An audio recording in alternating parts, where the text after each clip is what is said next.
This ain't no rap shit. Definitely ain't no cap shit, man. It's a whole lot of legal trap shit. Tell the people where we at today. At Honey Dip Nail Salon in Carrollton. Hey, so who are you? For the ones that don't know. I'm Honey. I own Honey Dip Nail Salon. On Instagram, I'm Honey Dip Nails. We're also Honey Dip Nail Salon on Instagram as well. Alright, so tell us a little bit about Honey. Who is Honey? Okay, Honey is an entrepreneur. Honey is a mother. Honey is a sister, a cousin, but most of all, Honey is the nail girl. I am a full-time entrepreneur. I own a salon here in Carrollton. That's it? Yeah, that's it. All right, so let's jump into it. How long you been a nail tech? I started doing nails back in 2015 until now. So probably about 6 to 7 years I've been doing nails. Yes. Okay. And so what made you want to become a nail technician or even jump in that lane? Because you see a lot of people becoming nail techs nowadays, and some of them simply become a nail tech because they see other people doing it. They see the Chinese folks doing it or whatever. What was your whole reason for even jumping into this lane? A lot of people get into nails for the hustle. So when a lot of people get into nails for the hustle, y'all gotta be mindful of those people because most of them are not licensed techs. When you get into it for the passion of nails, you go to school, you get licensed, you do it the right way. Right. If you're just going for a hustle, people see how much money the industry makes, and a lot of people will jump in. But for me, I had a passion for nails. Period. I love the health of the nail, the strength of the nail, the art of a nail. But when I first started nail school, I had no idea how to even polish a nail, but I knew I wanted to learn. I already knew the dynamics of taking care of healthy nails. I just didn't know the dynamics of the enhancements of nails and doing some of the art of nails. So I got into it for our people. So to be educated into nails and all the different diseases, all the different vitamins that you may take that will cause your nails to be brittle. I wanted to get into the health of nails because they don't teach us that at any nail salon we will ever go to. Right. So you learned a lot when you went to nail school? No. I learned a lot. I educated myself after nail school. So during nail school, I wanted to. When y'all hear a lot of people say they self-taught. Right. I'm a self-taught nail tech, even though I'm licensed, because we go to these schools and they teach us only the basic dynamics of doing nails, but everything else is kind of like you doing behind the scenes on your own. You have to educate yourself into what you're doing, just like with anything else. You know, you go to school, learn the basics, but a lot of things you have to grasp, you know, pretty much on your own. So how long did it take you to even get to like nail school? Because it is at your own pace, correct? Yes, and I had a full-time job. So I can only do a few hours every day, Monday through Friday, and then I can go to school all day on Saturdays. So that's how I pretty much made it through. But it took me a minute. It took me almost a year. Was it hard trying to balance going to school and working a full-time job? It was very hard because not only did I have to balance working full-time, I had to balance 4 kids and going to school part-time. So I went to nail school part-time. So yeah, and then at my job was very demanding. So I would travel with my laptop most times. So not only was I billing on vacation, I did billing and coding. I'm a certified biller. So I did billing and coding during the day, on the weekends, sometime at night. So sometimes when I go to school at night for my few hours, when I get off, I have to complete whatever work that I needed to do that night. I go back home, I work, I get up early in the morning, drop my kids off at school, go to work and do it all over again, 7 days a week. Full-time hustler. So fast forward, you get through nail school, you graduate or whatever. Did you immediately jump into a shop, or how does that even work? Like, no, I was home-based for 6 years. Literally home base for 6 years. I followed all the protocols of like sanitation and all that while doing nails at home. But I was home based for 6 years. I opened up this shop in January of this year, 2021. Okay. Let me ask you this. When it came to doing like your first client or your first, How was that? Like, somebody literally just put their hands in your hands and you got to get them right. Like, was the pressure on? Or how was that? Man, so my first client was my daughter. First off, it was my daughter. And it took me so long to do her nails. I think I cut her every step of the way, but she was a trooper, okay? I think she bled for so long, her nails were sore. So I started off with my daughter. And then in school, I took, a few clients in school. Right. Just trying to learn the basics, but I was a YouTube fanatic. Like most of the stuff, I went on YouTube and I learned how to do this. I researched, okay, why are my nails popping off? So my first client, all her nails came off. Every single one of them.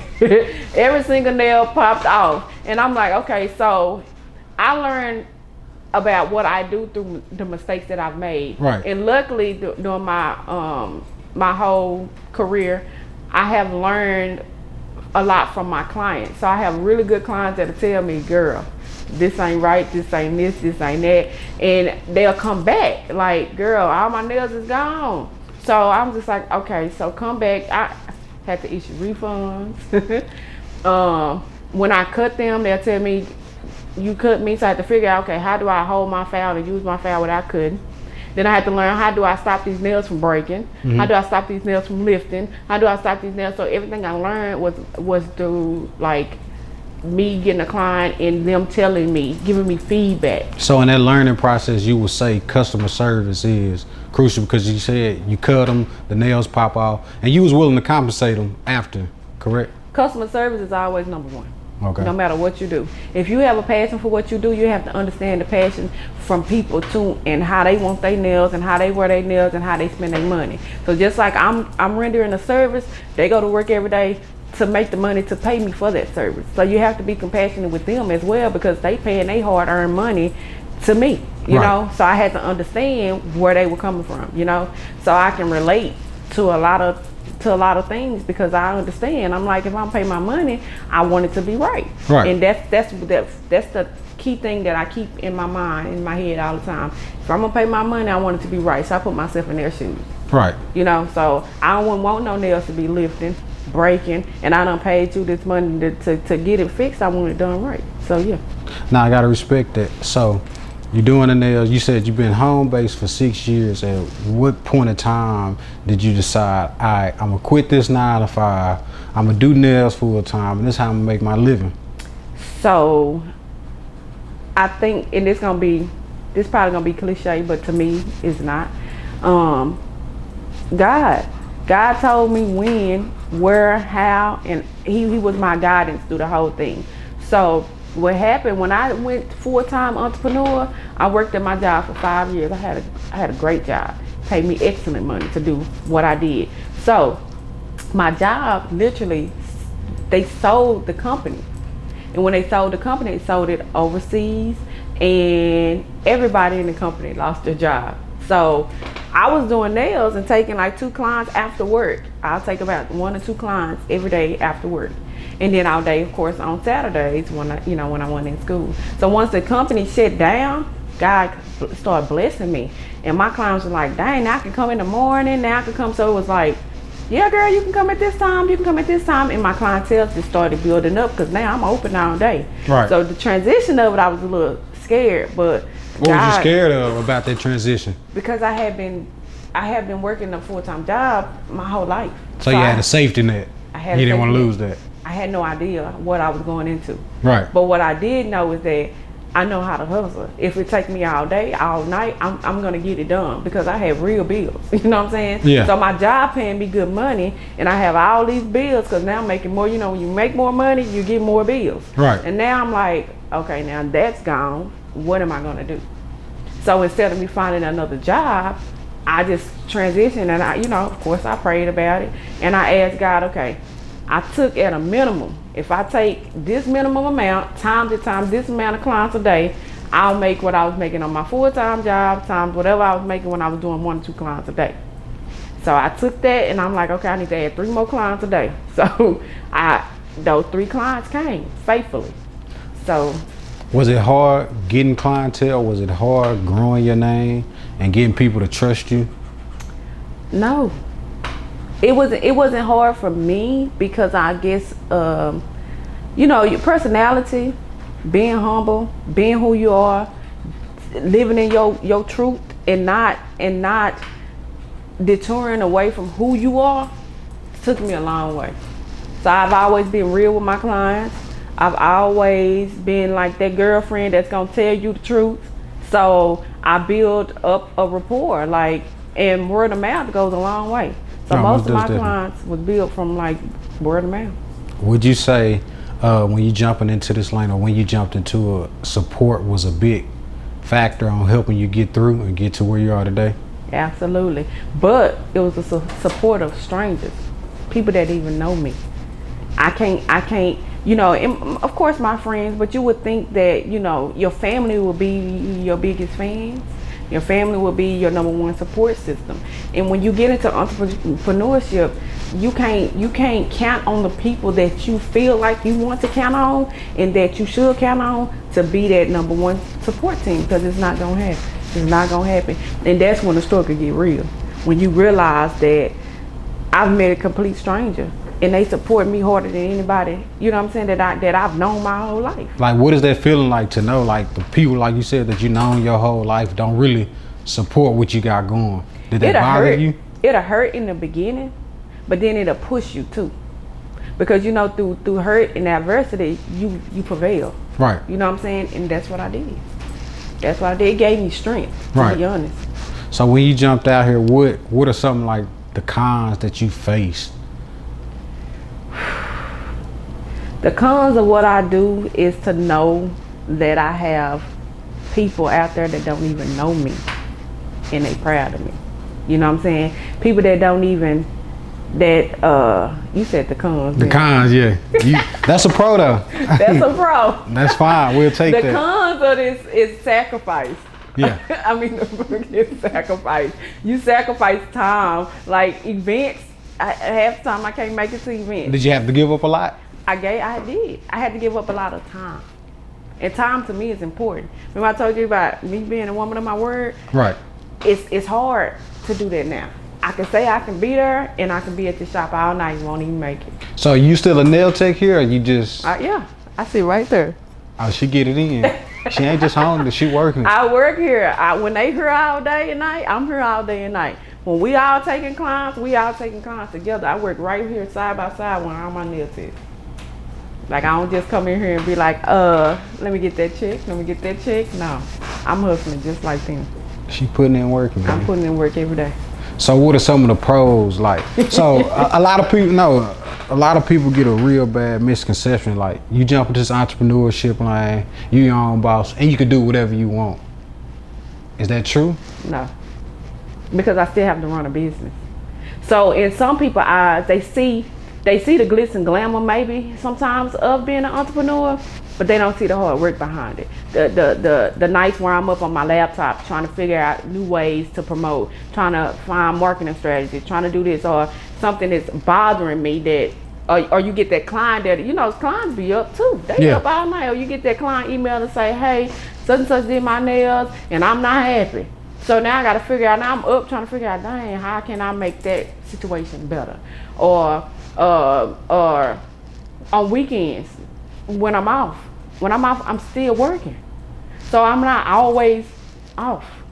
So when they say entrepreneur, it's 365 days, 24 hours a day, literally. And people like, when do you sleep? When do you sleep? Then I got to get up every day, take my grandbaby to school. So I have a life outside of here, but it's all mixed in together. Right. So sometimes I don't know when I'm coming and going. Sometimes I think it's Thursday when it's Tuesday. Sometimes, you know, it be like that because you just going.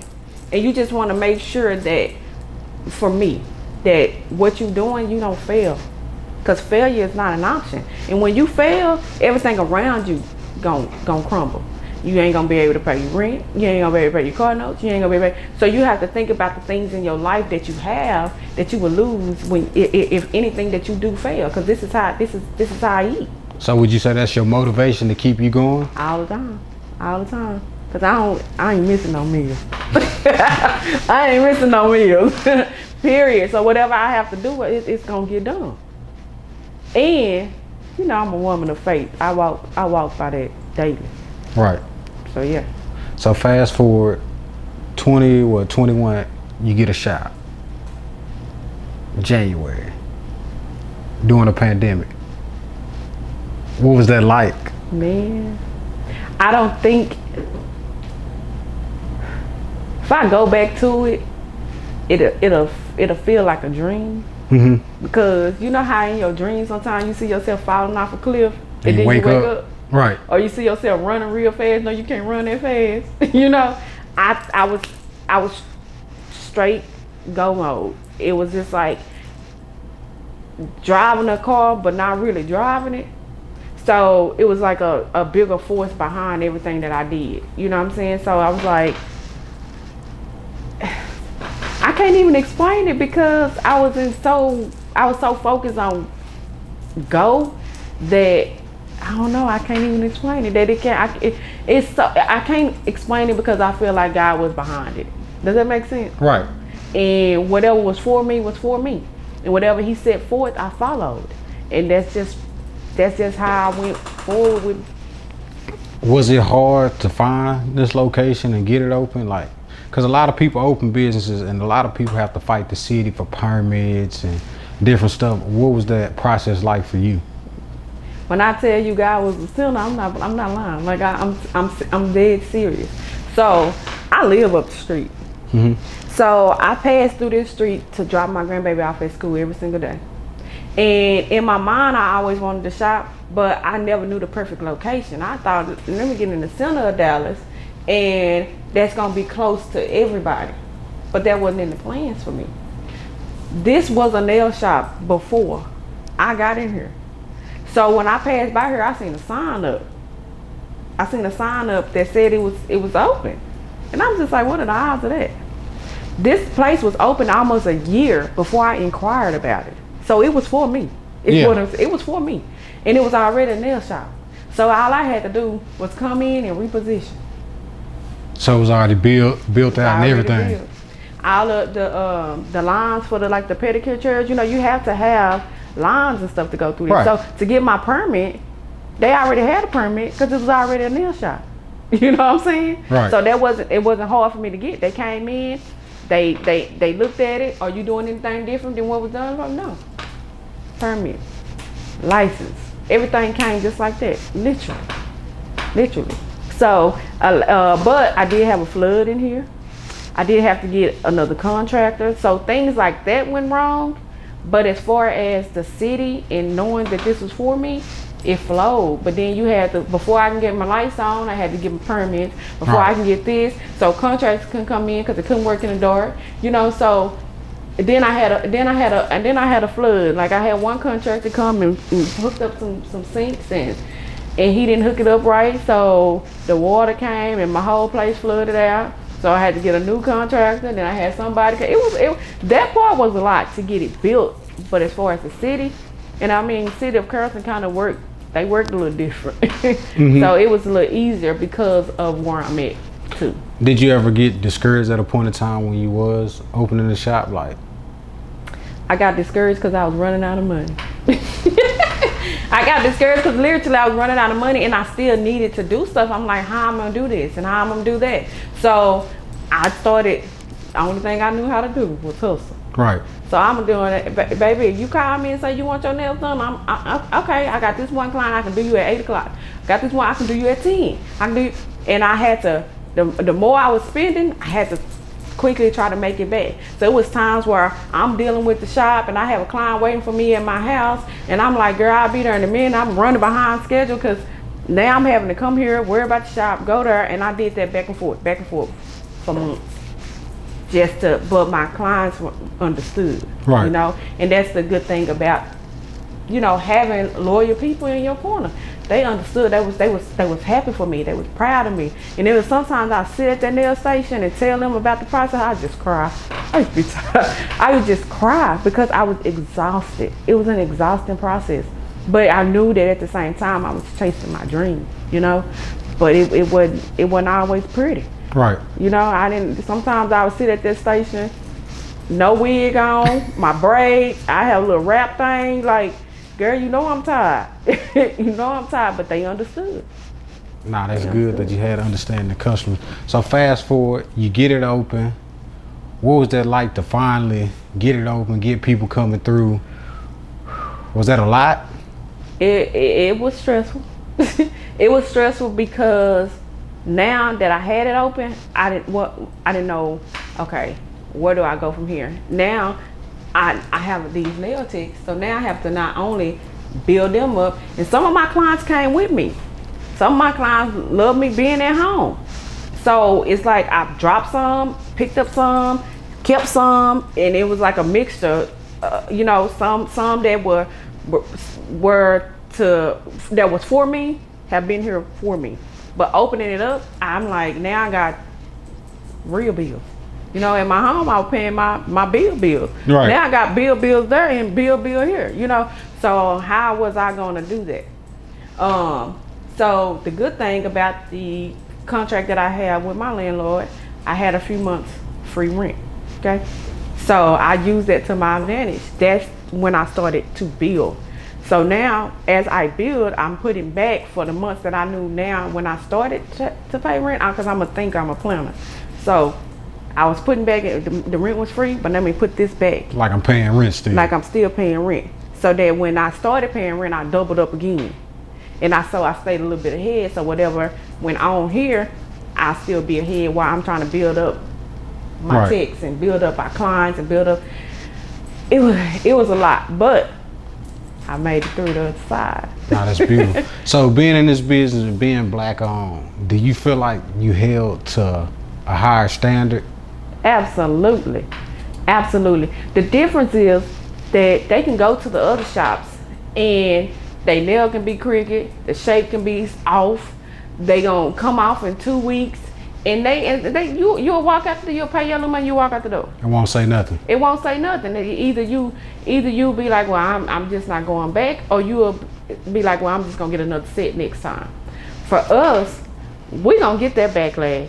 They gonna tell us everything that's done happen, going on, what's not gonna happen, what's this. I didn't want to tell you this because they can communicate with us, so they gonna tell us everything. So you think that's the only difference why those other shops don't get that backlash, because they can't communicate? They can't communicate. So if you go to one of their shops, some of them speak English, some of them don't, and you tell them this is not the shape that I want, they gonna tell you that's good for you, that's good shape. They not gonna tell you, they gonna convince you that what they doing is right. When for us, if we know it's wrong, we know it's wrong. Y'all can't convince us otherwise, or we can't convince you otherwise. So you can tell us, hey, this ain't coffin shape, and we have to understand that is not a coffin shape. But for them, they like, no, they're coffin. And they're gonna tell you over and over. And after a while, you're gonna be like, okay. And you gonna let them do whatever shape they feel like they want to do. For us, they know we understand. They know that it's not right. And so we absolutely are held up to a high standard, especially when they walk in here. No matter what, because you can't understand what they saying. You can't understand when stuff is going wrong, stuff is going bad. You can't understand when they running behind, you gonna sit there and wait. For us, we have to communicate that to you. Right. Why we running behind? Because they expect if we got an appointment, we want you to be on time. But if you go to them, you don't even have an appointment, you can still sit there at the same amount of time. But for us, it's not the same. So we try to be as professional as we can, because the standard for is different. It's different. Just like any, I guess, beauty salon, if you go and get your hair done, you want your hairstylist to be on time. It's right. Not a difference because of the color of our skin, I can't really explain it, but it is what it is, because they can email us, they can contact us, and most time when you go to other shops, there's, you don't really get to talk to the owner. They not there. They brother there, they grandmama there, they cousin there, Everybody but them. Everybody but, yeah. And you be like, oh no, her she owner. She talked to you, And that owner gonna say, she just learned, she knew. Her did good. Look, you know what I'm saying? Like for us, it's just, I don't know, it's completely different. It's crazy how it worked though, how they put you in that different position. Because somebody once said, you'll go to Chick-fil-A will mess up your order, and guess what? You'll still go back. Gonna go back. But a small black-owned business mess up on something, you'll go to the internet. Them. Yeah, you'll blast them on social media. Don't go eat here because then you don't give. I feel like you don't give them a chance. Like say you'll take your food back to, Chick-fil-A and say, hey, you messed up my order, but instead of you taking your food back to a black-owned business or a small business, you'll be like, I just won't go back. Give them time to rectify the situation. So for me, I have that on my page. Like my techs have learned and they got tough skin to take constructive criticism. So if you have an issue, please do not leave our salon unhappy ever. That's in my policy. Always come back and let us know what we've done wrong, because that's room for them to grow. Right. And if you want to be so supportive, that's the best thing you can do for us. Do you feel like as a culture though, like we're so less understanding when it comes to small businesses? Sometimes. Right now, I feel like in 2021, things have shifted, especially for black-owned businesses, because of everything that has gone on with the pandemic and in the world, that people are starting to want to support black businesses more. It's become a trend. It's becoming a trend. And it's good for us because we want to support our people. You know what I'm saying? So me being a business owner, if I go support another black business and I know they screwed up, I'm that person gonna say, hey, you screwed up, it's okay, I just, But let me ask you this, haven't we always had the opportunity to support our own, we just didn't? Yeah, we did. And then what's so bad about it sometimes is that our prices may be a little bit different than other shops, but I don't think that a lot of people truly understand the cost of what we provide. We provide a service.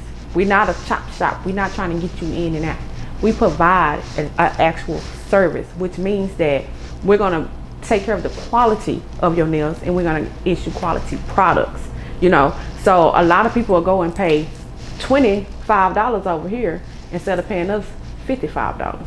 Right. You know what I'm saying? So they don't question them prices, but they'll question our prices so quick. It's just like going, would you go to Gucci and say, hey Gucci, I want this purse, but I don't want to pay that price? Yeah, you don't go to Gucci asking for a discount or try to negotiate on their prices. Why do you feel like people do that, like when they come in here?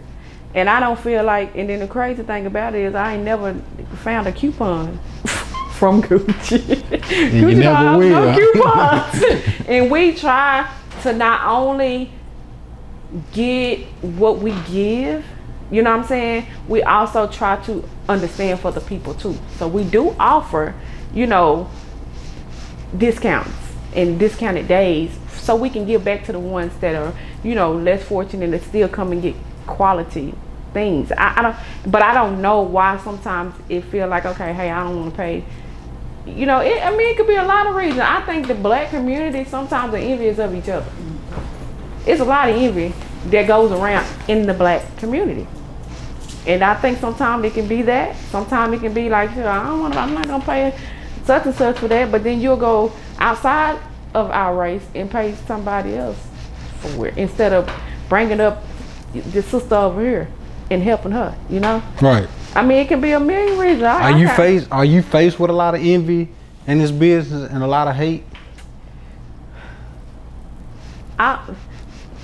Yes and no, because I don't know. I'm such a humble person that I guess I don't invite a lot of that into my life. So I can't say, but I did have somebody go on my salon page and make a fake comment, a fake review. I try to block that negativity. I block negativity out so fast. It's just not who I am. Right. So you don't know what the cause of that would have been for them to go on there to even take the time out to? I really think it was another nail salon. I really think, because people like, it might could have been a nail salon around in the area. Right. You know what I'm saying? It could have been. Do you ever have people from other nail salons coming in to scope out the place and see what y'all got going? Mm-hmm. I done had other nail techs come and tell me, hey, I'm a nail tech, and tell you that what they don't want you to do on their nails. And we do things we do stuff a little bit different than some people. Like, I done had a nail tech come in here and sit down and say, I don't want you guys to take this off And I had to argue with her about, this product is old.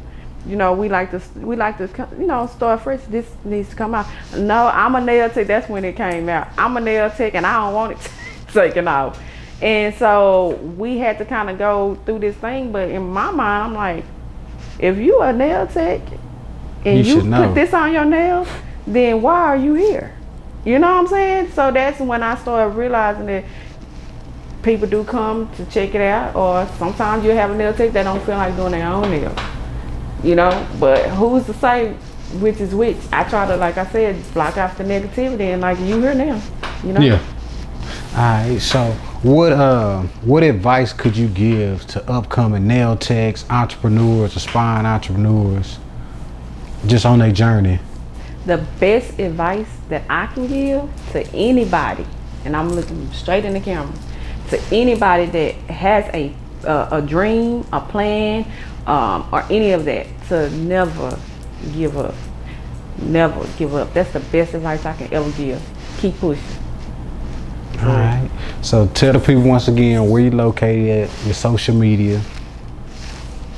I'm located at 1852 East Rosemead Parkway. That's in Carrollton, Texas, 75007.